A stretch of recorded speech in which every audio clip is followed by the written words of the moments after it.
Claro que sí, vamos a hacer una pausa y ya volvemos para hablar del porte de armas, que es una red flag.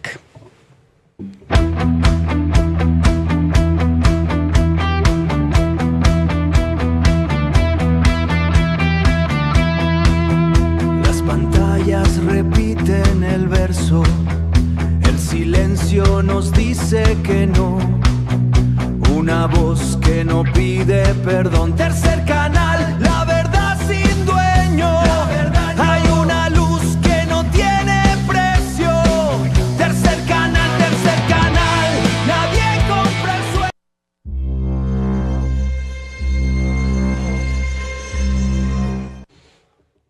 Usted lo decía, Mariana, unas declaraciones que dio ayer el congresista senador de Salvación Nacional, Germán Rodríguez, que también han levantado mucho polvo porque él dice que, mejor dicho, escuchemos qué fue lo que dijo. Claro que vamos a apoyar el porte legal de las armas de fuego. Más del 95% de los crímenes, asesinatos, hurtos en Colombia se realizan con armas ilegales, y es momento que el tendero, que el carnicero, el dueño de la panadería se pueda defender cuando lo vayan a extorsionar, cuando lo vayan a atracar, que usted en su casa se pueda defender cuando se le vayan a meter los ladrones. Desde el Congreso estaré apoyando estas iniciativas. Desde luego yo sí estoy de acuerdo con el porte legal, pero póngale cuidado con exámenes rigurosos médicos y psiquiátricos.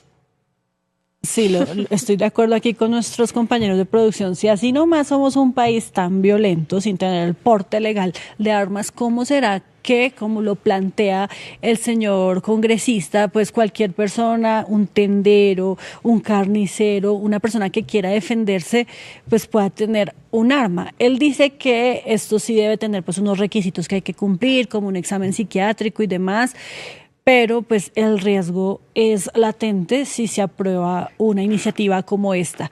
Y por eso queremos hablar a esta hora con Laura Bonilla. Ella es subdirectora de Pares y nos acompaña aquí en De Frente para entender un poco esta propuesta, qué tan grave puede ser. Laura, buenos días, ¿cómo estás?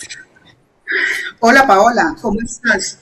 Pues mira, la propuesta ojalá que no se logre, o sea, ojalá que nunca ocurra la propuesta, digamos que no pase el Congreso, porque esto definitivamente sí tiene pues implicaciones que necesitan ir por el Congreso de la República, pero digamos que puede tener unas consecuencias muy graves. Pero lo primero que yo le quiero decir a la gente que nos está escuchando es que nosotros tenemos como una fantasía en la cabeza en América Latina y en general en el mundo, y es decir que si el delincuente, entre comillas, o lo que yo considero que va a ser el delincuente, sabe que yo estoy armado, el delincuente se va a abstener porque va a tener miedo de que yo le cause daño. Entonces, que todos estemos armados previene el delito. Y eso es una completa falsedad, no tiene evidencia en ninguna parte del mundo. Pero por el contrario, por ejemplo, si uno revisa, digamos, cuáles son los Estados Unidos, que es un país donde todo el mundo tiene un libre acceso a armas, pues si uno revisa cuáles son los estados donde hay mayores penas, mayores castigos y mayor circulación de armas, pues no son estados que tengan diferencias serias a otros o a otros lugares donde no hay porte de arma. De hecho, tienden a ocurrir muchísimos homicidios que se podrían llamar homicidios relacionados con conflictividad social, porque pues la gente utiliza las armas como las utiliza, y pues hemos visto en Estados Unidos los tiroteos también en los colegios. Entonces, esto en vez de quitarnos un problema encima, lo que nos termina es poniendo un problema adicional que hoy no tenemos, o sea, creando problemas que hoy no tenemos. Y esto pues está muy relacionado de verdad con toda la evidencia, pues también incluso Daniel Mejía, que estudia estos temas de seguridad, ayer me compartió un muy buen artículo académico que ellos trabajaron y evalúan evidencia en varios lugares y concluyen pues que efectivamente, digamos, un porte desregulado completamente de armas, así tú tengas evaluaciones psiquiátricas como dice el senador hoy, pues no tiene ningún impacto positivo en la sociedad. Y por el contrario, lo que tenemos en Colombia, que ya ocurre, Paola, es que muchas de las armas que se compran legalmente terminan en manos del crimen organizado. Ay, Laura, yo quería preguntar por qué viene, o porque vuelve esta discusión, pareciera que para cada legislatura, ¿no? Es decir, pareciera que es un debate que se recicla y se recicla y se recicla y cada vez viene de sectores de más de derecha y demás, pero incluso aunque no pase o no haya pasado en las anteriores legislaturas, es decir, no se haya aprobado, pues siempre vuelve, digamos que a la discusión pública, incluso pese a esas evidencias de las que nos hablas, que ya han demostrado, pues que esto a la final genera es más violencia. Pues mira, eso se llama populismo punitivo y digamos, está muy relacionado con estas nuevas recetas de estas nuevas derechas que están ganando cada vez más terreno en América Latina. El populismo punitivo tiene, por ejemplo, dos paticas, que yo las señalaba en un artículo reciente. La primera pata es pensar que el incremento de las penas es una disuasión suficiente, porque la única manera de que el delincuente no delinca es que tenga miedo. Entonces yo opto por generar más miedo en la sociedad para que así, entre comillas, el delincuente diga, uy, no, yo mejor no lo hago, yo mejor me porto bien. Pero ese delincuente racional no existe en realidad. Digamos, ese delincuente racional es una imaginación colectiva que tenemos. Digamos, los delincuentes o las personas que delinquen tienen muchos incentivos, muchas condiciones. Lo que uno podría decir que sí puede reducir realmente es la probabilidad, digamos, de detención y de juzgamiento, pero en Colombia eso no ocurre. Entonces, todo ese cóctel, digamos, que es real. O sea, en Colombia tenemos una impunidad en casi todos los delitos de un 80%, más o menos. Hay delitos que tienen impunidad mayor al 90%. Entonces, por ejemplo, en la extorsión hay una gran frustración social y tiene toda la razón de existir la frustración, porque digamos, hay muy poquita policía especializada, por ejemplo, en Bogotá, el Gaula, pero además la tenemos haciendo talleres para que la gente denuncie más, y la gente denuncia y la probabilidad de que esa denuncia llegue a juicio es de un 2%.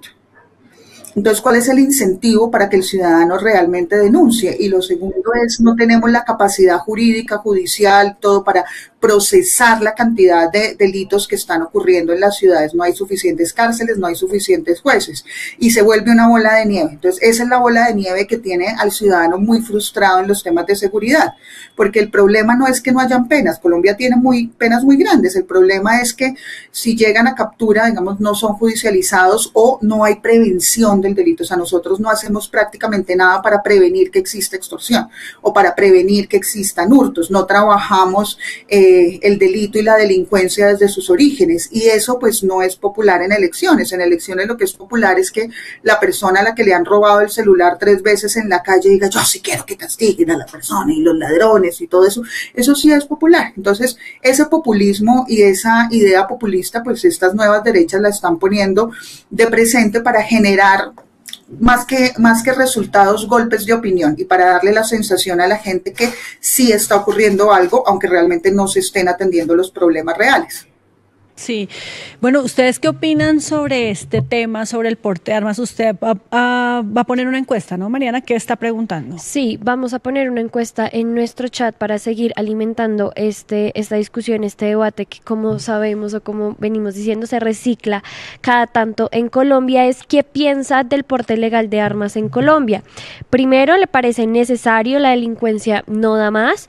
Segundo, le parece peligroso, es un riesgo para la ciudadanía.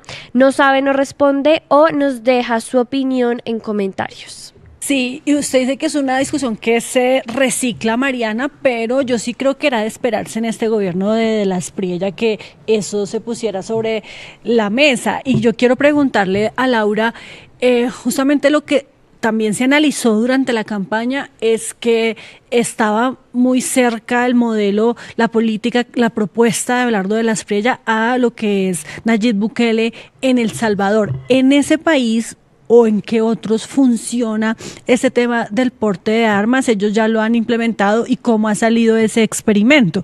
Más allá de Estados Unidos, que usted ya nos recordaba, pues que este es un caso en el que siempre pues se basa quien propone eso aquí en Colombia, pero yo quisiera saber más bien en la región cómo funciona eso, si es que funciona. Yo te pongo un ejemplo que me preocupa mucho más, y es Brasil, que me parece que es un ejemplo mucho más cercano, porque El Salvador tenía unas condiciones de crimen organizado y de pandillas que no se dicen en público, pero además El Salvador realmente hizo como una especie digamos, de populismo mediático muy fuerte. O sea, la cárcel, las supuestas megacárceles, en realidad hay una de esas cárceles donde tienen a todas estas personas encadenadas con grandes violaciones a los derechos humanos, hicieron capturas masivas, suspendieron los derechos constitucionales y ahí digamos que jugaron fue a las matemáticas. Entonces, si yo tengo 10 jóvenes y hay una alta probabilidad de que los jóvenes entren a la delincuencia y capturo 10 jóvenes al azar que tengan tatuajes, probablemente de esos 10, 5 son culpables, 5 son inocentes.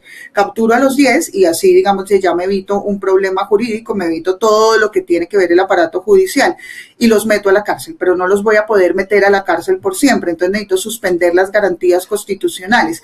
Y ahí va, pero al mismo tiempo, por debajo de la mesa, lo que no se dice de Nayib Bukele es que él negoció con la Mara Salvatrucha la 13, y que era la Mara Salvatrucha más grande, y en esa negociación lo que prácticamente hizo fue darles unas prebendas a ellos en contra de los otros grupos armados y las otras maras que estaban ahí, en un país sumamente chiquito. Pero si yo voy a Brasil y miro lo que pasó en Brasil, cuando las armas durante el gobierno Bolsonaro pasaron de 700.000 registradas a casi 2 millones, o sea, todo el mundo se compró un arma. Entonces ahí pasaron varias cosas. Una parte importante de esas armas termina en manos del crimen organizado, y lo que sí ocurrió es que, por ejemplo, en Río de Janeiro se incrementaron sustancialmente los grupos armados que controlan favelas, y no solamente los grupos de origen carcelario, sino, por ejemplo, las milicias, que nadie las persigue, y que incluso muchas personas, digamos, en Brasil, compraron armas legalmente para armar a las milicias, porque estas milicias, al ser, digamos, milicias conservadoras de derecha, incluso algunas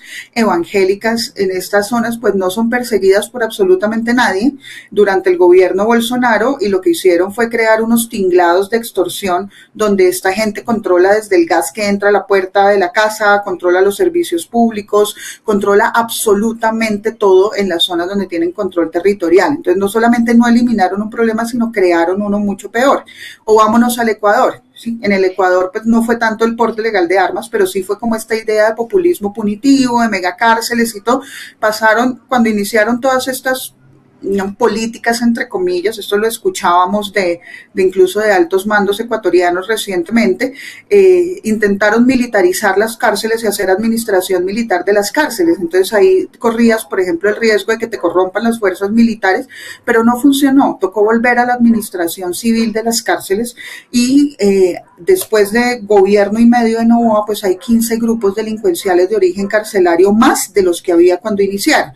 Entonces, hay resultados de verdad que no se corresponden con la realidad. Digamos, estas ideas preconcebidas que tenemos en América Latina sobre la seguridad, pues carecen mucho de evidencia. La evidencia lo que nos dice es que se necesitan fuertes componentes preventivos, que más importante que el tamaño de la pena es que la pena se cumpla, por ejemplo, que podamos tener un sistema judicial muy robusto que procese de manera pues eficiente, efectiva y con respeto a los derechos humanos, por supuesto, y al debido proceso a las personas, y que prevengamos. O sea, el mejor delito es el delito que no se comete, y esa es la mejor prevención que puede haber, y nosotros tenemos mucha escasez de políticas preventivas en materia de seguridad. Sí, Laura, yo quisiera preguntarle más allá, por ejemplo, de esta propuesta del porte legal de armas. Sabemos que el gobierno electo llega con un esquema bastante robusto en términos de seguridad y de reforzar la seguridad. Menciono, por ejemplo, los bloques de seguridad urbana, que es una de las propuestas, revivir el SMAT, es decir, toda una estrategia para reforzar estos, sí, como las fuerzas militares, y el uso pues de la fuerza en términos de seguridad. ¿Cuáles son los riesgos de esta estrategia? Pues mira, hasta ahora lo que yo he escuchado son soluciones a problemas que no existen. O sea, para el paso del ESMAD al UNDEMO, digamos, no fue suficiente a juicio de mucha gente, pero digamos que funcionó, y digamos la fuerza pública ha tenido durante estos 4 años un comportamiento sumamente respetuoso de los derechos humanos. Hemos avanzado enormemente como país. Yo no creo que una buena idea sea volver a lo anterior. Vamos, cuando teníamos los chicos con los ojos afuera, etcétera, pero la protesta social no es un problema en Colombia. Digamos, eso también es una ficción que está en la cabeza, y ahí sí me temo mucho de mucha gente que acompaña al gobierno electo de Abelardo de la Espriella, que de verdad están pensando que es que aquí va a haber un estallido social y se están preparando para eso, preparando para problemas que ni existen y probablemente ni van a ocurrir mientras en esta mano yo sí tengo problemas muy serios y muy reales, o sea, tengo presencia de grupos armados en 500 municipios, eso es un montón, es uno de los números más altos que yo he tenido.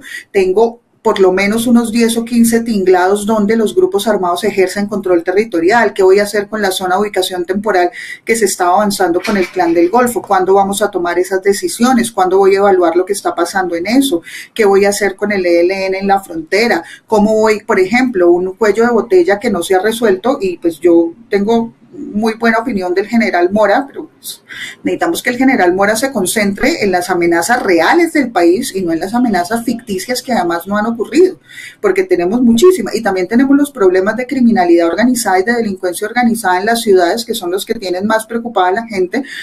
Y pues el tal bloque urbano de seguridad, yo honestamente espero que lo que signifique sea que va a trabajar de la mano con los alcaldes, eso sí me parece fabuloso, pero también tenemos municipios, por ejemplo, como municipios de categoría 5 y 6, que es donde ya tengo muchísimos más problemas reales y contundentes de seguridad, y unas alcaldías que no tienen tienen una mano adelante y una mano atrás para trabajar con esos problemas de seguridad, que no tienen suficiente policía. Sí es verdad que hay, digamos, una disminución de la moral de la tropa, y sí es verdad que tenemos problemas para entender este ciclo de violencia y tenemos problemas para entender cuál es la amenaza. Con tanto trabajo que tiene para hacer el general Mora como ministro de Defensa, ¿por qué se está concentrando en que si él debo devolver el UNDEMO al ESMAD? Sí, de todas formas, sobre ese tema de la protesta social, Laura, aquí nos decía hace unos minutos el representante David Racero, pues que hay mucho temor por parte del pacto histórico sobre lo que pueda pasar con relación a esos decretos o proyectos de ley que también se vayan a promover por parte del gobierno de Abelardo de la Espriella para criminalizar tal vez la protesta social, para que no se permita la libertad que hay hoy y la legitimidad en este tipo de manifestaciones en las calles por parte de diferentes movimientos. ¿Usted cree que eso sí puede pasar? ¿Va a ser así? ¿Vamos a ir en esa línea? No lo sé, realmente no lo sé. Ojalá no. O sea, ojalá no, pero todo parece indicar que, digamos, este gobierno está construyendo un enemigo, o sea, no está construyendo un opositor, y eso es muy grave, o sea, narrativamente está construyendo un enemigo, y eso pues tiene unos propósitos políticos que ya los conocemos, o sea, es Bukele, es Milei, es Donald Trump, es tener siempre un enemigo a la mano que diga es que esto es culpa de esto, es culpa de esto, es culpa de, y además está haciendo una cosa que a mí me parece muy peligrosa, al menos narrativamente de parte de sus seguidores, y es conectar a ese enemigo que es población civil, claramente con el crimen organizado, un poco lo que está haciendo Donald Trump también para justificar sus intervenciones en América Latina, que yo considero bastante inconvenientes. Eso realmente, pues a mí también, al igual que al Racero, me preocupa mucho que eso pueda ocurrir y que lo que se haga es utilizar a la protesta social como caballito de batalla, primero para no hacer el trabajo que se tiene que hacer y segundo para dar la percepción de que sí se está haciendo algo y que sí se le está cumpliendo, digamos, la promesa a los ciudadanos que pues, honestamente votaron porque esperaban una mejora en seguridad en la vida cotidiana, que no creo que va a ocurrir. Sí, Laura, yo quisiera preguntar también por estos nombramientos, has mencionado algunos que han sido relevantes en las últimas semanas, Jorge Mora, por ejemplo, en Mindefensa, pero también ha habido varios nombramientos que nos ponen de cara a personajes que vienen o de esta política tradicional o que están respaldados por esta política tradicional o por sectores del conservadurismo como el nuevo canciller y demás. Y yo ahí sí quisiera preguntarte qué efectos o qué puede uno prever sobre lo que va a hacer el gobierno de Abelardo de la Espriella con estos nombramientos, con Bula, con Vivian Morales, con Elsa Noguera y demás. Yo creo que lo que el gobierno va a instalar, al igual que en otros lados, o sea, este es un gobierno muy parecido a lo que ya tenemos en América Latina, en esto se llama, yo he acuñado ese término que es como cronicracia, que es el gobierno de los compadres, básicamente. Entonces va a tener un círculo, una especie de guardia petroliana, donde no necesariamente se hagan acuerdos políticos o estos acuerdos van a ser por debajo de la mesa, pero sí va a crear, digamos, todo un círculo de compadres o de amigos alrededor su proyecto. Entonces va a gobernar con gente sumamente cercana a sus ideas políticas, muy como Vivian Morales, muy como el electo, pues el nombrado canciller Bula, que pues de paso me atrevo a decir que es que nombrar una persona antidiplomática como diplomática es bastante particular, ¿no? Es como el primer principio es un ser humano, o sea, viola todos los principios de la diplomacia en todas sus más de 400,000 tweets que ha puesto. Pero bueno, pero ese es el carácter de la gente que va a tener a su lado, no es un carácter negociador, probablemente va a intentar saltarse al Congreso en muchas cosas o va a hacer la misma receta de Donald Trump de intentar gobernar hasta donde sea posible sin el Congreso, y esto sí es una cosa que pienso que puede ocurrir en la primera legislatura, y es que va a pedir poderes excepcionales al Congreso de la República y que con base en esos poderes excepcionales va a hacer las negociaciones. Vamos a ver qué ocurre. Esperemos lo mejor y preparémonos para lo peor. Y otra cosa, Laura, que también ha sido como controversial, e incluso esta mañana pues se hacían algunas aclaraciones, pero todavía hay incertidumbre sobre lo que eso pueda pasar. Tú que conoces la ley, la política más que nadie, las formas en cómo funciona el Congreso, ¿qué tan posible es esto de que Abelardo de la Espriella se posesione en una guarnición militar?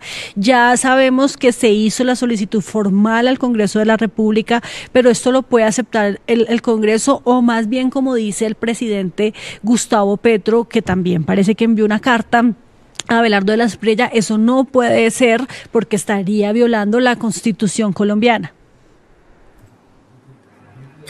Pues mira, yo creo que para que haga eso, para que pueda hacer eso, o sea, creo que él va a insistir, sí o sí, porque digamos, ya hizo el anuncio y le toca cumplirlo. No cumplirlo sería como retroceder en su carácter de tigre, y creo que eso él no lo va a permitir. Pero va a ser muy costoso. Le toca trasladar al Congreso de la República a un batallón militar para poder posesionarse delante del Congreso como tiene que ocurrir. Y pues la logística va a ser realmente insoportable. Yo honestamente no sé lo que va a hacer. O sea, creo que él mismo se metió entre la espada y la pared por ponerse a hacer esta promesa simbólica, pues que realmente no tiene más que, o sea, no tiene más peso real de que pues él le ha dado. A mí honestamente es que me parece una bobada, querida Paula, realmente. Claro, es una bobada, pero también es como hacer algo disruptivo, ¿no? Él prometió en campaña que quiere cambiar la forma de hacer política, entonces, bueno, empezar con una posesión diferente, atípica, y además que podría estar violando la Constitución, pues puede ser como... Le pega muy bien a su carácter. Exacto, una forma de demostrar cuál es su carácter y cuál va a ser el talante entonces de él en estos próximos 4 años. Laura Bonilla, subdirectora de Pares, muchas gracias como siempre por darnos un espacio aquí en De Frente. Muchísimas gracias a ti, Paola. Espero vernos prontito. Claro que sí, gracias y feliz día, feliz fin de semana, además porque es puente. Señores, así no esté el festivo marcado en el calendario, para los que no lo sabían, este fin de semana hay puente, el lunes es festivo porque es el día de la Virgen de Chiquinquirá, creo que es fue la que... Y ahí sí hay que decir culpa de Petro y gracias a Petro. Sí, para quienes demandaron también este decreto. Pero además, mire qué paradójico, ¿no? Un gobierno de izquierda que, bueno, no sé si el presidente es ateo, pero promoviendo una celebración religiosa para que haya un día festivo. Bien ahí, gracias Petro, gracias. Sí, la verdad, muchísimas gracias, y la verdad unos incomprendidos quienes demandaron este puente festivo, porque entonces no sabemos si el otro año sí va a haber o no. Bueno, pero por lo menos sí, o sea, sí o sí, el lunes es festivo. Y es que yo insisto, hay mucha confusión porque como no aparece en el calendario, pues la gente como que no sabe si sí, si no. Aquí yo ya me voy a tomar el día. Mañana. Sí, el lunes yo lo vengo.